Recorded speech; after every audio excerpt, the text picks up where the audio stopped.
Okay, so now we're going to go ahead and take this little guy and move it to the next stage of an actual working board. And the main piece that I think is important is the footprints and just making sure we're on the same page about the footprints. So I'm going to do that. Command S to save my progress. And the first thing I'm going to do is I'm going to take my resistors and capacitor and make sure that they're all 1206 size, since that's the size that we carry in stock of everything. So with the footprint, I'm going to click here. I'm going to find 1206, C1206. And again, we're looking for the non-metric designation. So we know it's that one. And it's nice that they have both so that we don't confuse ourselves. For this resistor, I'll do the same thing. 1206, we should expect, I should have done an R, resistor 1206. Wonderful. I should have done that first so that when I copy pasted, I just got the same footprint. So now we're going to have to search for R underscore 1206. Recently used. Wonderful. Okay, so now I've done all of those parts. My diode, same thing. We need a 1206 footprint. Actually, we have those those LEDs that we found that are any size footprint. So let's do an 0603 one. Challenge ourselves a little bit. And that's going to be a diode 0603. Probably, there may even be an LED somewhere down here. Oh yeah, LED. So that gives us a little dot to tell us the polarity on the solder mask, right? Which is nice. So we'll do that one. So we don't want 0201, that's for sure. We want 0603. There it is, looking nice and big. One side is outlined on our solder mask to give us a little bit of the polarity designation for this LED. So wonderful. All right, and those are our little parts. Okay, this button is going to depend on the button that we have. So I don't actually know what footprint we have in stock. Let's just take a look. So if we go to Forge Drive, doesn't love it. Forge material parts lists. I think somewhere in here, I probably have a switch. So let's just search for SW button. Switch. No. Okay, it doesn't pop up with anything in here. Hopefully that's not because it's not just missing it. Let's look at general parts and see if we get anything. SW, switch slide, switch slide. Okay. See if we have a button, something that pops up with button. No. Okay.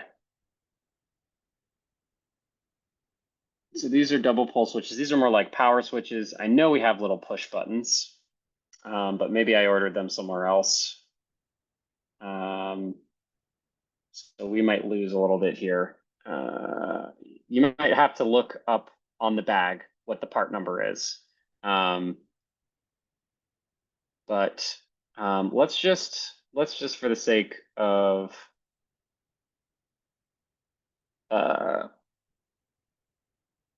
discussion say that we found like this little guy, which is very common and maybe the one that we actually use.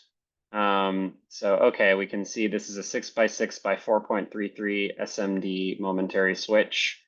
So, I don't love searching on Amazon. I would probably immediately go to DigiKey and just see if I can find this. But, what would my process be? I'm going to type this into Google and I'm going to ask for the data sheet, basically, and see if we can get a part number on it. So none of these really tell us. Okay, here's a part number. Now we could go, we talked about component search engine. We could type in that part number. No parts found. So, go to DigiKey and see if we can find it. No. So that part number might not actually be a particularly useful one. Let's search here for our button. So any part that we're going to have will have come from DigiKey, and it will say on the front of it an actual part number or manufacturer number. So let's just search for push button.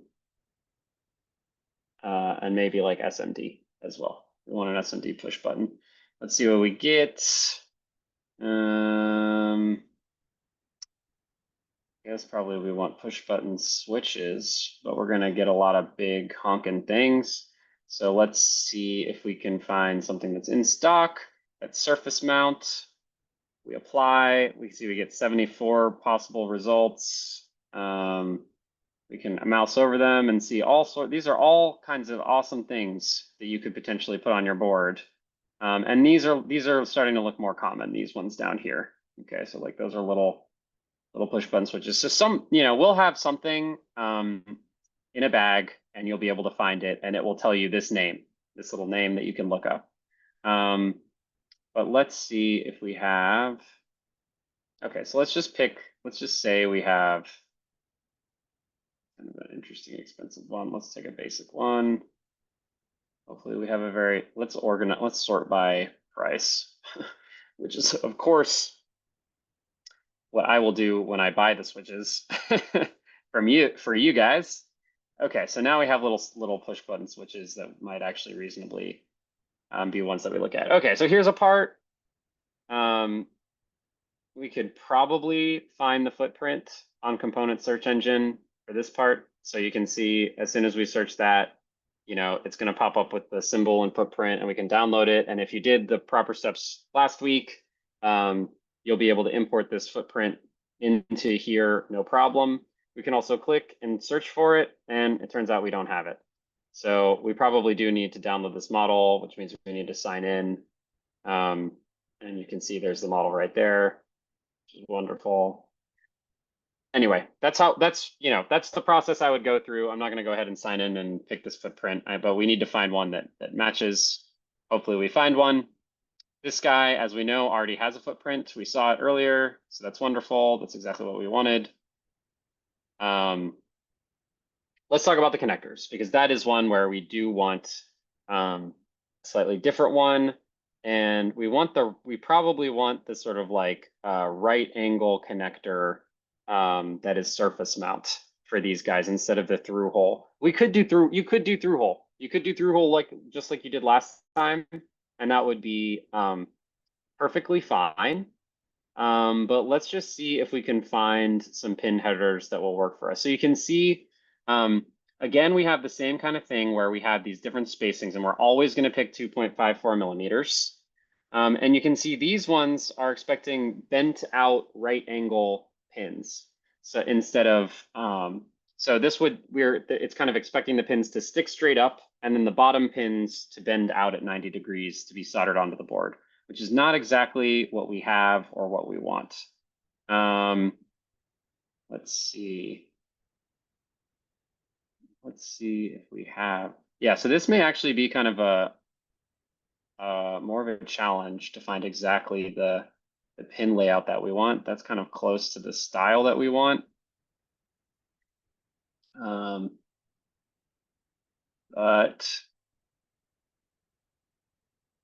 And so I'm not 100% sure. In my mind, there's kind of like, there's right angle headers. Let's just look. We got to make sure we understand the designation. So that's kind of like the type that they were trying to give us footprints for. We may have some of these. But it's really this kind of header that we have a bunch of that is really nice, where it lays flat on the board and we can solder it on and it kind of pokes out the side. So I like this version. The question is just, so this is also called a right angle header. So there's a little bit of nomenclature here that can be kind of confusing, where we have different versions of what a right angle header is, right? Like this versus this are both sort of considered right angle headers. It could also be like 90-degree header. Now we're getting just bent ones as opposed to our surface mount. So, there's a bunch of different designations here that we need to kind of like figure out, but we know we want 2.54 pins. So maybe I'll just search for 2.54 and see what kinds of things we can get out. 2.54 millimeters. Okay. So there's, that's for a right angle header, but not the type that we want, not the SMD type. Here's some SMD headers, but it's also sort of expecting a different type of header, which we don't even see those here either, but they look more like this, but alternating the direction so that they'll stand straight up. That's not exactly what we want. And it doesn't look like they actually have by default the footprint that we want. There we go. There it is. So here it is. And we can see this is a 2.54 millimeter spaced header. I did not know this was in here, so I'm glad it is, and we don't have to go search for it. But this should be the one that will give us exactly what we want. And you can see it kind of has the shape that we would expect. So it's under, for me, connector underscore Harwin. Yeah, it has the right designator. And we may find other versions. Yeah, you can see some other versions that kind of look like the same, and it's just a matter of digging through these libraries. But okay, we found one, Harwin, amazing, magic. Let's choose that. And let's do this one too. And we're also going to assume that this is a Harwin one. So now it's going to be easy for us. Let's just search for Harwin and look for our 2.54 space one. And it looks exactly like what we want. And we say okay, and we hit okay. And we're very happy. And this button, for the sake of the exercise, I'm just going to look at button switch SMD.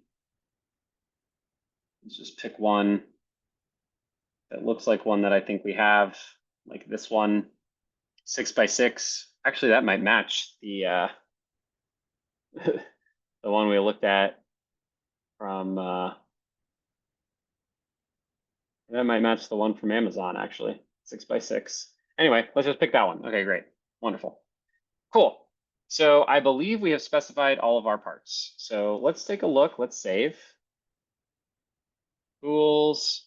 Let's make sure that the designators C1, R1, R2.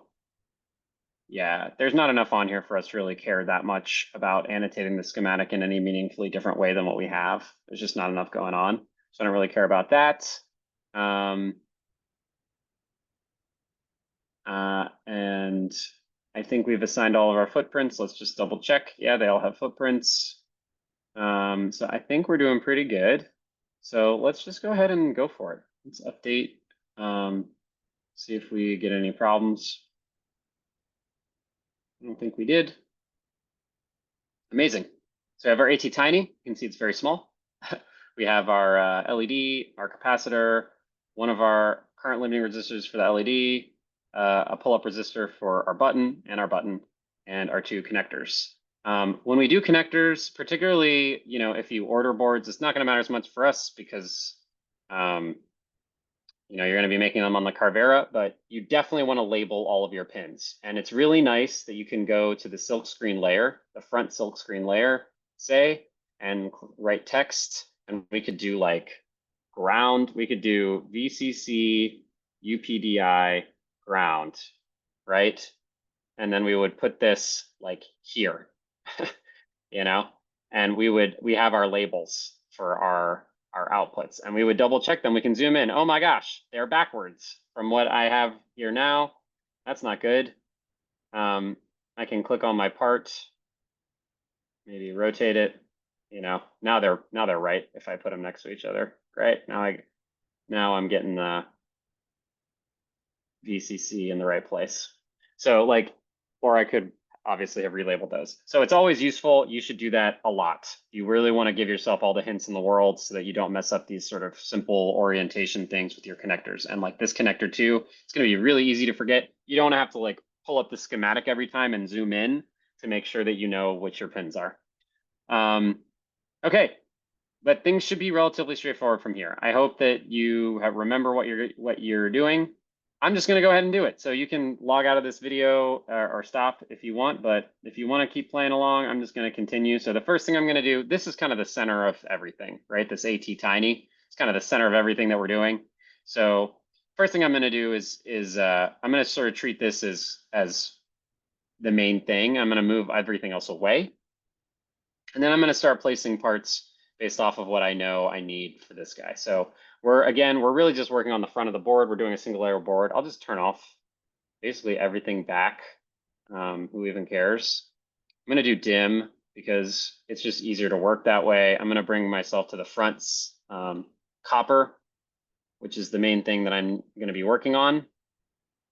And I'm just going to start doing things like dragging my little capacitor right up here, and again, like if we look at the silkscreen layer, these are overlapping. That's a little bit annoying. I would probably drag this down here, and maybe I would even add, like, since we don't have that much going on, I might actually just say this is 1 microfarad or something, so that on, and not even worry about, looking things up. That's less common to do, but I may even do that for myself if I was actually getting this board built so that there's just no ambiguity about what's going on. But anyway, this is the mecca. This is the center of everything. And I am going to I know this capacitor is just going to bridge these two values right here. So I'm just going to drop that right there. Perfect. All right, LED is coming off of this pin. I'm going to rotate it, zoom in. Okay, net D1. Oh, no, so that was giving me the ground pin. I guess we have our current limiting resistor coming in first. Yep, so that's coming to this pin. I know the ground, we don't really need to worry too much about. I'm going to put it like right here. Maybe I will rotate this pin up. I'm expecting my ground to kind of come around on this side. So, okay, great. That looks good. If I'm checking my silkscreen layer, we can see nothing's intersecting here. So that's nice. Again, I would probably space this out a little bit, maybe rotate it. We're going to do that at the same time. Okay, great. So we have our button to worry about. Our button seems to care about this pin. UAP7, UAP7 over here. So that's kind of going to come up this way. We can see this has both pads are connected to UAP7 and then 2 pads connected to ground. So I'm going to kind of assume probably we have 5 volts, 5 volts. We needed to go to our UPDI header as well. Let's just put it there for now, and we'll just see how bad that how bad that is for us. And then obviously we have this, and that needs to go to 5 volts. Okay, so that does make me feel like we should swap this around. So I'm going to take this button, I'm going to rotate it like that, and now I know, and just to make things nice and pretty, maybe I bring this down a little bit, give it some space. Put these two next to each other.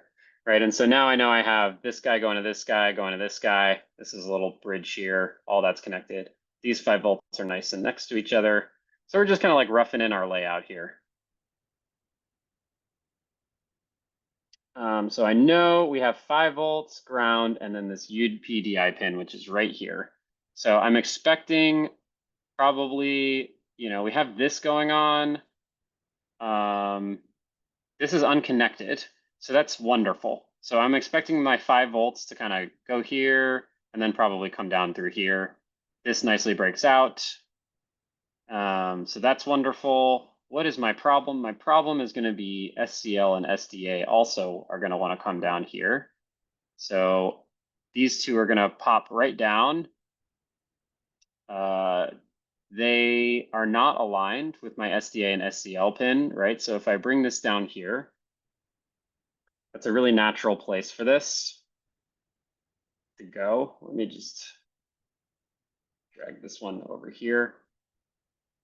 That's a really natural place for this to go, but that means these two have to cross. So maybe I actually go back and change this to SDA and SCL, which would make my life a little bit easier.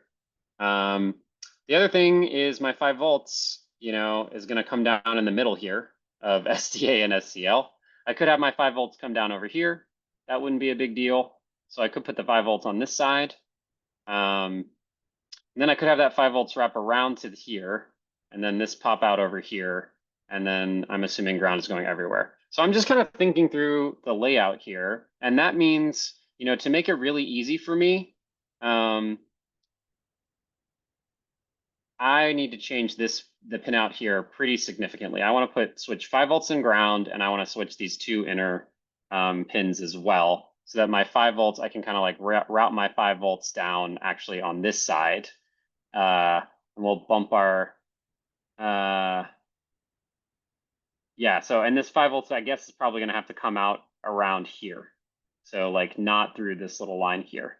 So maybe I'll just bring this guy down a little bit. I'm going to move this guy into the position that I want, which I'm going to just kind of put him over here like this. And then I'm going to go back and modify this. So let's go back to our schematic editor. And now I'm going to switch all these pins. So, we need to delete this connection. It may actually be easiest just to like delete both of these.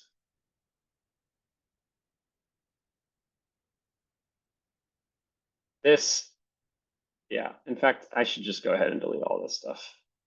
So SCL is going to be pin 2. So I'm going to go grab SCL, put it on pin 2, SDA, put it right here. And then as we discussed, I'm actually going to put 5 volts here. I'm going to put a ground up here. Doesn't look great. That's okay. It's going to be easier to work with. Okay, so now we save, tools, update PCB from schematic, update, close. And now you can see we've made our routing job a lot easier. So that's nice. Okay, so let's, good. I feel pretty good about the layout here. So we're almost done, I would say. So I'm going to go to the edge cuts layer. I'm going to draw a rectangle that fits around everything and makes my headers pins pop off the board. I'm going to go back to my front copper. Now it's time to start routing our traces. So you can hit the X button, and a lot of them are going to be pretty easy to figure out. So we got this goes to this, this goes to this.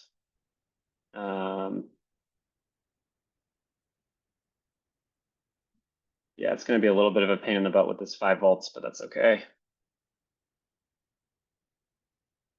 There's no getting around it. Something was going to be a little bit janky. Almost everything is pretty easy to route, so that's good. I don't love that. Let's drag it a little bit down. No need to add an angle when we can just have a straight line, you know what I mean? All right, X. And again, that's kind of an ugly, I don't love that. Let's give ourselves some clearance.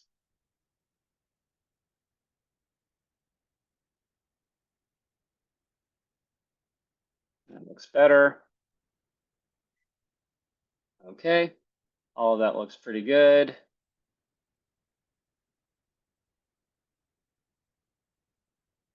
Yeah, this 5 volts is going to be potentially a little bit of a problem.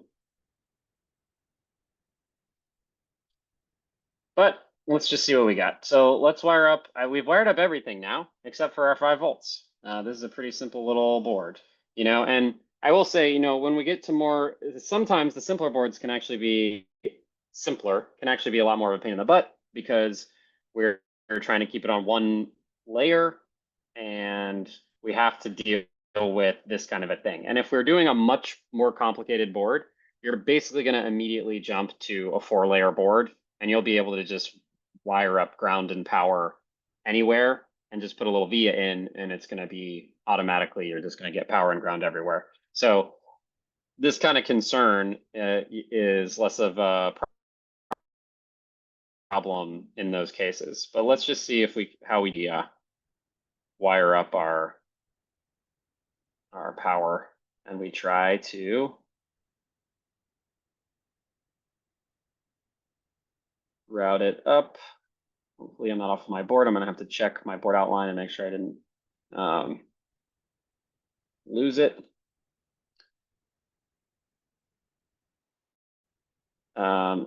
That's definitely kind of crazy. And this makes me very uncomfortable because, when we look at these headers, we know that there's still metal here. Even, it kind of bumps up, but that just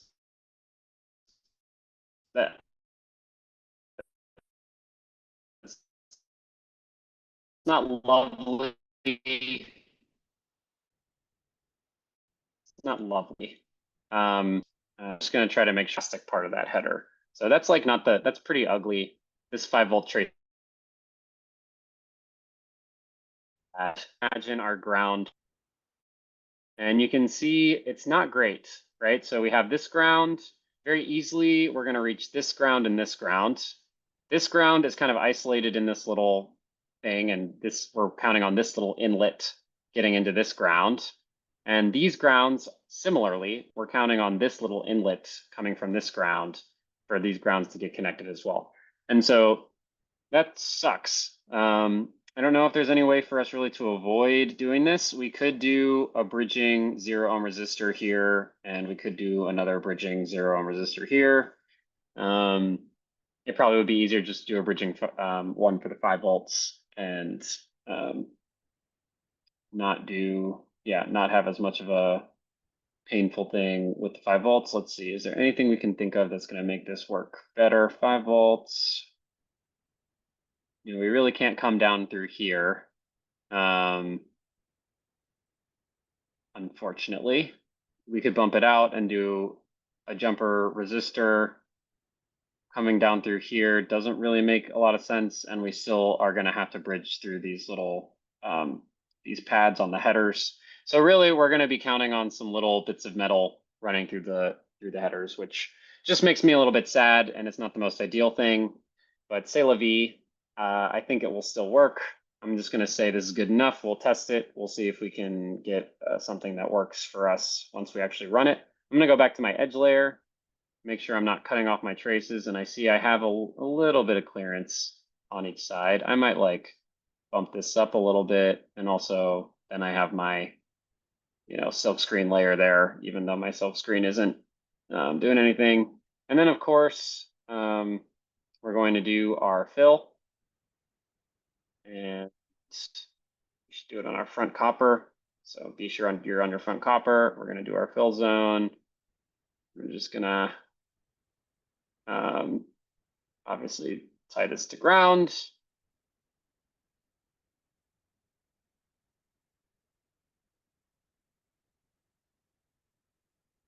There it is.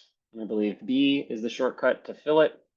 And we can see it has filled it, but it hasn't filled in these other areas. And we also see all of our grounds are connected, right? We connected these grounds, it's connected to this ground, it came in and connected to this ground, it came in and connected to these grounds. So that's good, but we should probably not remove the islands so that we don't end up milling out a bunch of copper that we actually want. So I'm going to go ahead and hit the B again, and now you can see we get these islands. So they're not connected to anything. They're just big areas with copper, but it means we're not going to have to drill those areas. And now we're done. So let's just take a 3D view and make sure that we like the way it looks. I think that looks pretty good. This makes me a little bit sad, the way we've routed the ground, having to route it through these little places. But it's not the end of the world. It's not the end of the world. So we have ourselves a full working board, and that is the assignment. I hope that is helpful. I basically want you to do literally what I just said, but again, prove to me that this is your personal board that you have made and designed. Do something to make it clear that it's your personal board. I don't care if you add an extra LED, do a NeoPixel, add a different kind of button, don't do the button, put your name on the copper, whatever. Just like prove that it is your own board, make a little shape, do something interesting to separate it from my sort of minimalist board that I've just designed. But this is the assignment, and you will have made a full working pseudo Arduino-like board by the time you are completed with this. So that's pretty exciting. You know, this literally is how an Arduino works, right? You program it. A lot of times it comes with a button and an LED on it, and there are headers that you can plug in other things to that it controls, right? So the difference is now we're plugging in a header to program it instead of a USB cable to program it and power it, you know, just like the Arduino does. So that's pretty exciting. It's a full board. Okay, great. I hope you found that useful. Congratulations if you've made it that far. Don't forget when we are doing our routing cuts, you know, I noticed a lot of you like this is exactly what the copper should look like. The red areas are where the copper should be, including the light red areas. Stuck in this. Let me click the okay.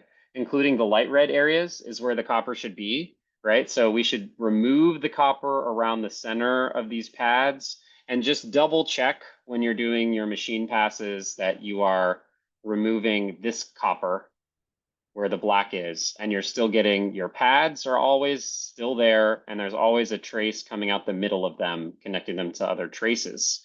And we're preserving the copper everywhere else, right? So we should only be cutting away these little sort of invisible bits. So double check when you've done your machine pass that you're only cutting away these black areas and it looks like the board that you've designed.